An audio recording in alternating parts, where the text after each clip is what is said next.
Fucking challenge guy. Are you ready to go? All right.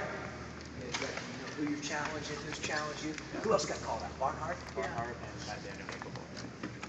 I don't know if Barnhart knows about it. Hey, he was going to do Lauren. I said, don't do that. I said, Lauren might have a heart attack. Or something. Exactly. I said, that's about it. I said, come on, Mike. I said, you know. That'd be a shock of the Don't, system I said, there. don't do that. Don't do that.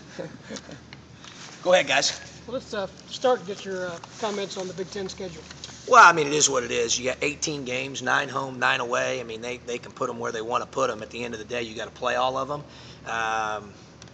You know, so it is what it is. I worry about the things we can control. You know, I know our guys will be excited. A lot of people said, hey, you know, you're going on the road. I mean, shoot, we played well late in the year on the road. I mean, you got to play them at some point. So we're excited about getting this thing underway. Obviously, on Monday they start school, so we can start working a little bit more consistently than what we were during the summer due to the restrictions with the rules. So we're excited to start this thing on Monday. But overall, I like our schedule, I like the non-conference as well. I think that's going to help us. We have some challenging games on the road and neutral courts that'll help prepare us. Several of them in December, right, DB, are in a row. So that'll be good. You know, help us get ready for all that. We got an older, mature team that's kind of seen everything at this point, Steve. I mean, you know, they've been through downs, they've been through ups, they've just been through a lot. So I think that experience level will be good for us. I think we've got a mature team, which is good. So now we just got to build on that.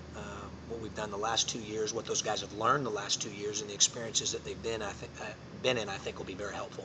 How long has it been since you saw them together, and what did you like about them at that point? Last time I met with them was right that last week of summer school. You know, they get 2 weeks off. You know, while they're home, but they take home, you know, packets with them, you know, strength and conditioning stuff or things we suggest. Ultimately, they have to decide whether they're going to do them or not. Then they report back. We'll have our meeting Sunday, and then Monday morning we'll be running the mile and getting a feel for what guys did while they were home. You know, we'll know at that point. So, and then kind of start our fall training regimen. But the summer was great. We had 8 good weeks with them. I thought our practices, we got better. I thought the 8th week was clearly our best practice that we had. I think certain guys have made jumps in different areas, whether it's strength, conditioning, skill, knowledge of the system, you know, so that part's good. What can you do with these guys these next couple of weeks when school does start back up? Yeah, we'll do strength, conditioning, some skill. Through September 15th, Marcus, we are only able to work with them in groups of 4. Once September 15th hits, then we get the luxury of working with them as a team again like we had this past summer. We'll sprinkle some yoga in there. You know, we'll do some different things with the conditioning to mix it up on them. But primarily that. Obviously, it's a big deal for them to get off to a good start academically. You know, Leron and Michael, they had 6 hours of class this summer. Well, now all of a sudden they shoot up to 15 to 18 hours. And so, you know, trying to balance all that, and we'll obviously be here to help them with that. It's really the same type of restrictions as the summer. With the difference being they have more academic load now. And then obviously through the 15th, small group work, and then after the 15th, we'll shift to some team stuff. October 3rd is the start date for practice, and then at that point, that's when your calendar flips to you get 20 hours a week. So at that point, it'll be a little bit different. Obviously, a lot of veterans back, but you mentioned it too, freshmen. How did they mix in with the other guys this summer? Did a great job. I thought both of them really practiced well week 7 and week 8 of the summer. Really, you know, I've picked stuff up honestly quickly, probably more so than what I thought they would have. I think it helps when you have other guys that know what they're doing, how we do things, that they can watch those guys as examples and then imitate that. So I thought that was good. But both guys picked up things fairly quickly. We didn't give them a lot this summer. That's the one thing, you know. We put in our transition offense. We worked some defensive things. You know, we did a lot of skill development.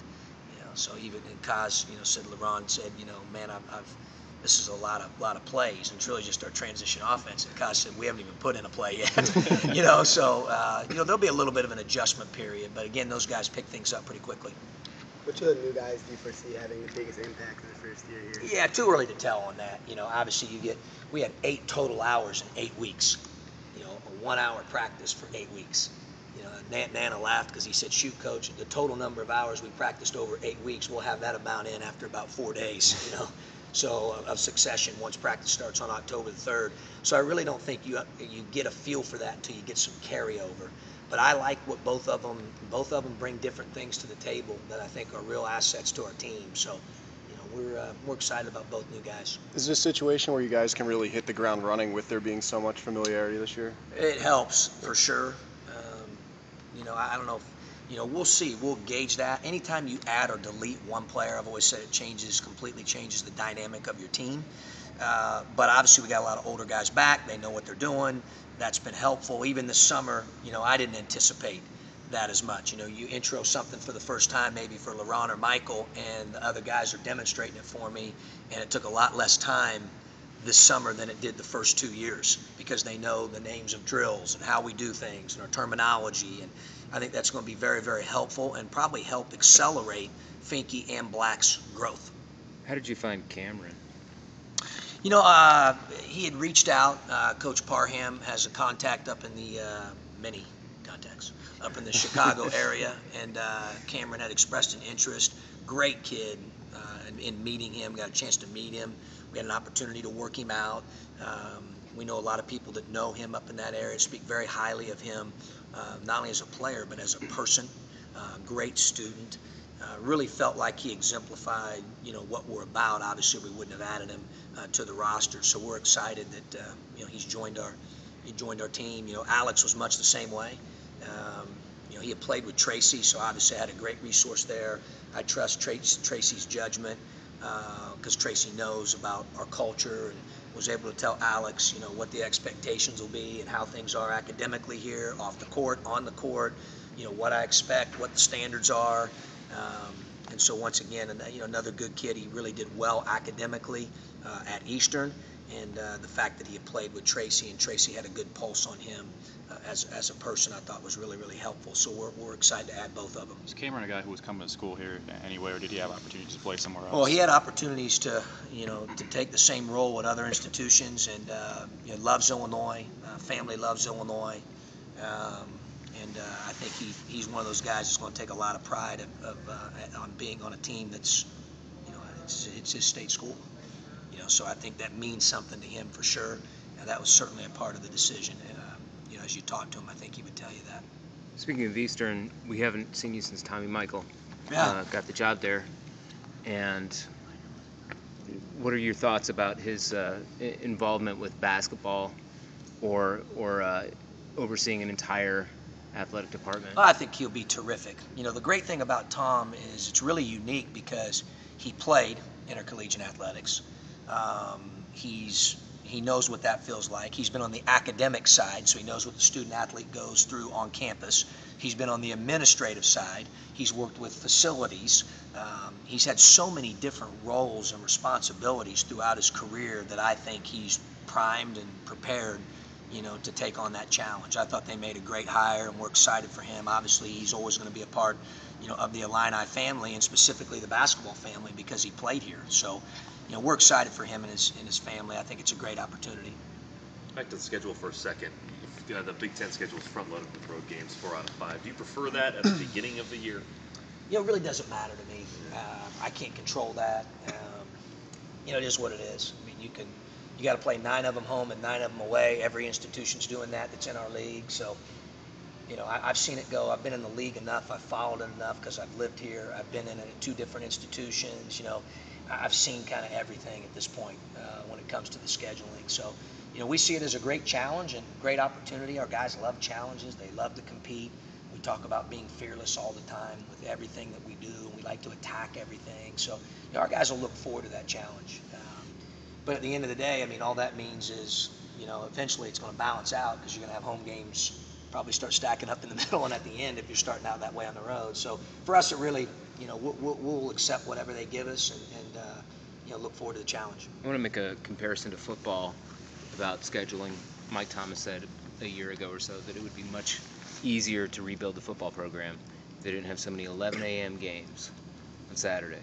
Now, is there any primetime game in the Big Ten schedule? You play a lot of Sundays, sometimes Saturday.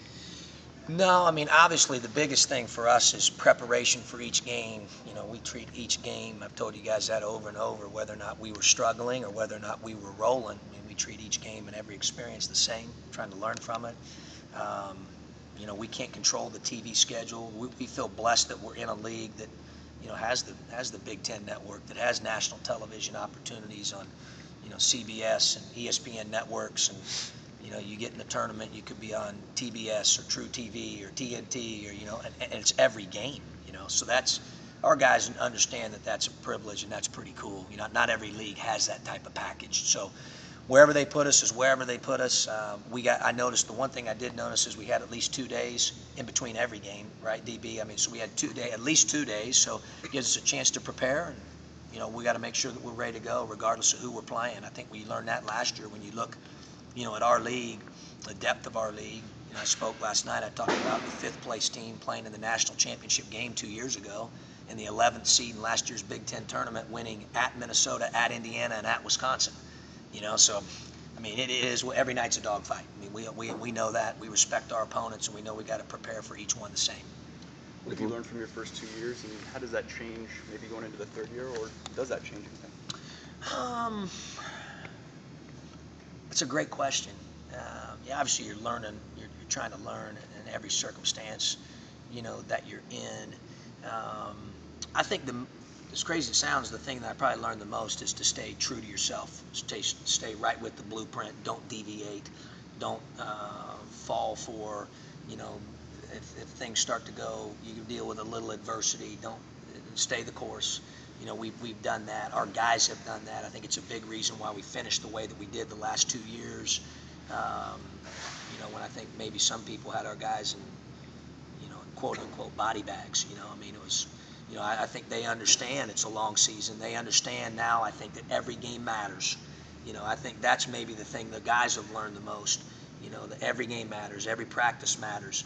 You know, last year we were probably, you know, 1, maybe 2, if you want to debate, away from having a chance to play in the NCAA tournament. We were right there because of the way they finished the season. It gave us that opportunity. So they know that the margin for error is small. And with an older team, it's one thing to say that to them. I'm sure they believe it. It's another thing to feel it.